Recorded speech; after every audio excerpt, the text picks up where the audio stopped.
Alright, today we're going to focus on our beginner Frayla list. There's going to be rare cluster only, and with monostones. Today's deck is going to have a fire magic stone as well, because of Frayla's activate ability on a J ruler side. So to kick off, we'll have a look at Frayla herself. She has 3-cost judgment. At the end of your turn, you may put target the Dark Elf from your graveyard into your hand. If you do, this card deals 300 damage to you. What we're going to try and gimmick is dealing damage to ourselves and then dealing damage to our opponent at the same time. What is going to help us do that is Dark Elf Sorcerer. This 3-cost card is a 700/700 Dark Elf Resonator. Whenever a ruler or resonator you control deals damage to you, this card deals that much damage to your opponent. So this is important because we now can synergize with the ruler and Dark Elf Spy, and then Treasonous Guard.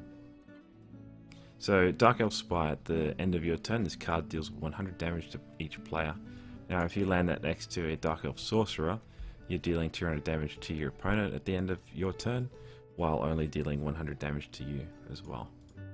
Treasonous Guard is also a good 2-drop for 600/600. When this card enters your field, it deals 200 damage to each player, so that will end up dealing 400 damage to your opponent and only 200 damage to you. Now to trigger Frayla's reoccurring end of turn ability, we have Shade Assassin.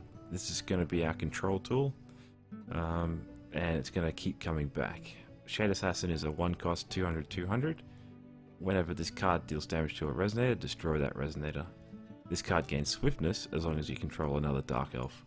Dark Elf is an automatic, it's automatically fulfilled through Frayla because you control a Dark Elf as a ruler.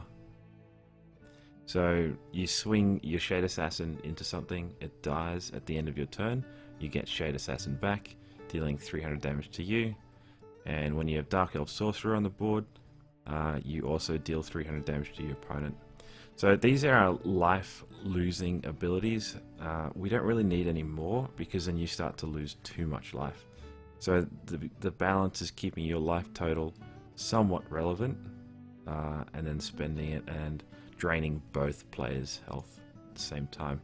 Now to help us stabilize our health pool, because we will dip down low, is Dark Riding Hood.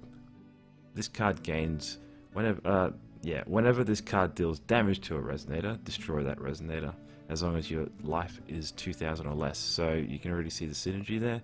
We're going to drain ourselves down to 2,000 or less, and we can start picking up some abilities.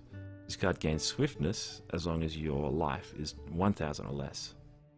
When this card enters the field, you may remove 2 mystery counters during J/ruler. If you do, remove target resonator from the game. The mystery counters will cover that in a second.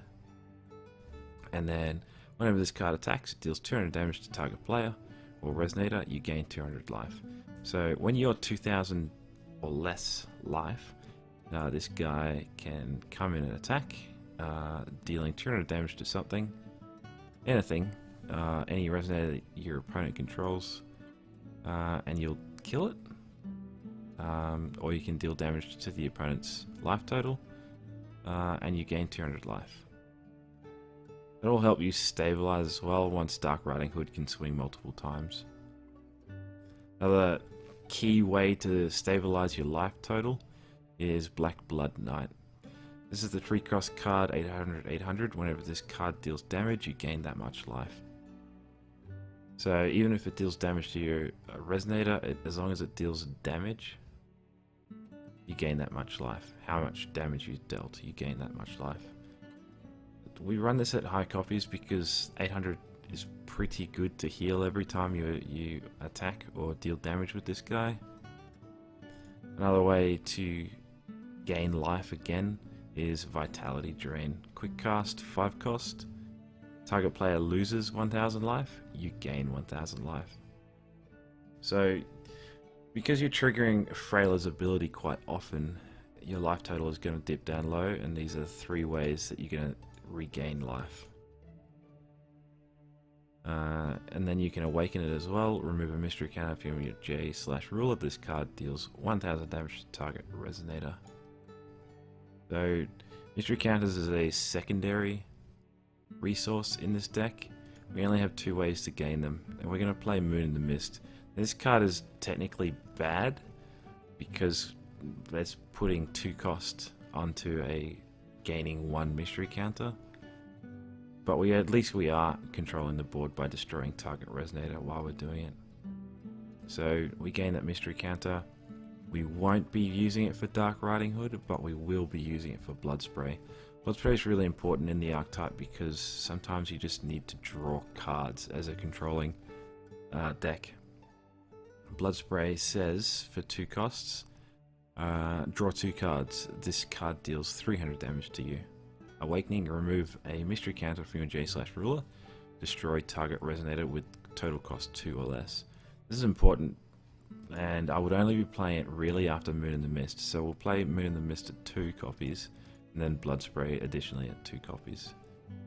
It helps you refuel even further, and then you can start to play a card advantage game against your opponent while you're draining them and yourself of life, and then occasionally healing back up. To help you control the board, we're going to play Sword of the Half Moon. This is 2 cost Darkness Will card. We have quick cast, target J/resonator, gains -600, -600 until end of turn. And we're not going to be awakening it, so don't worry about that. That just really lets your 2 drops trade up, and it helps you control the board a bit more. Now, our 2 cost cards, it's a fairly populated slot. We have Safina and we have Hilda. Safina is really the key in the combo here because when this card enters your field, if you do not control a card named Hilda, search your deck for that card, reveal it and put it into your hand, then shuffle your deck. Becomes a 700/700 if your life is 2000 or less. So you're only fetching Hilda. That's the key there. Whereas Hilda says that you can put Safina into play, but only from the graveyard. Now I wouldn't be surprised if we end up cutting down Hilda only to 1 copy because you can only really reoccur 1 Dark Elf at the end of turn. But Hilda is what you want to play after you pulled Hilda from the deck. So you'll play Safina. You want Safina first. That's what I'm trying to say. And then you'll be playing Hilda after that. You'll only be playing Hilda after that. You could actually cut down Hilda down to 1 copy because you don't want to draw Hilda. You just want to pull Hilda straight from the deck with Safina. And then you could play Araman as a 2-of in the deck currently, allowing you to potentially Blood Spray earlier to draw and remove something from the game, 2 costs or less. So I think that would be the card that may find its way in. Some possible upgrades from Lapis Cluster you could use in this deck is the Nameless Mist, to look at your opponent's hand and choose a non-resonated card and they discard that card. Put a +100/+100 counter on a resonator you control. This allows you some of your 2 cost cards to trade up. Another consideration was Mikage Sisters, but unfortunately it's got 500 defense, and Lightning Strike is seeing play within Lapis Cluster, so it kind of isn't relevant because it has a rest activates, so I don't think it suits, but it does destroy target resonator with 200 or less, so you could find space for that. Abdul is a natural pick because cancelling your opponent's enter abilities on their resonators is relevant. A natural pick for the deck is Shade, Envoy of Darkness. Tap and banish this card. This card deals 600 damage to target J/resonator and you gain 600 life. And then Resonance, when you call a Darkness Magic Stone, you can put it from your graveyard into your hand. This is a good pick because it deals damage, it controls the board, it gains you life, and it's recurring. I think it ticks all 3 boxes for this deck. Non-target removal is always relevant. Death at Midnight fills that role. Your opponent banishes Resonator. Put a 1/1 counter on each of their J/resonators. It's okay if your opponent is playing with lots of barrier. Score on Dark Allies is another method of card advantage that this deck could end up going into, but I don't think it's really a good pick. Because there's so many zoo-like resonators in this list, Rezard could be a thing in here. Pay 200 life, remove target card in a graveyard from the game. This card gains +100/+100 for each resonator in your removed area. Because we play how many? We got 10, 20, nearly 30 resonators in here. Rezard can be pretty big. It's just a pile of stats, but it's okay. Another card is Heteroclite Excalibur. Remove target resonator from the game, you lose 500 life.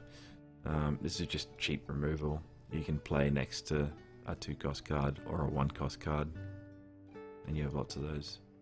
I hope you enjoy the deck. It's an interesting archetype, interesting premise of a deck. Really good for a beginner who's looking to control the board. Who's looking to find an archetype that is quite unique and is a lot of fun to play. Thank you very much.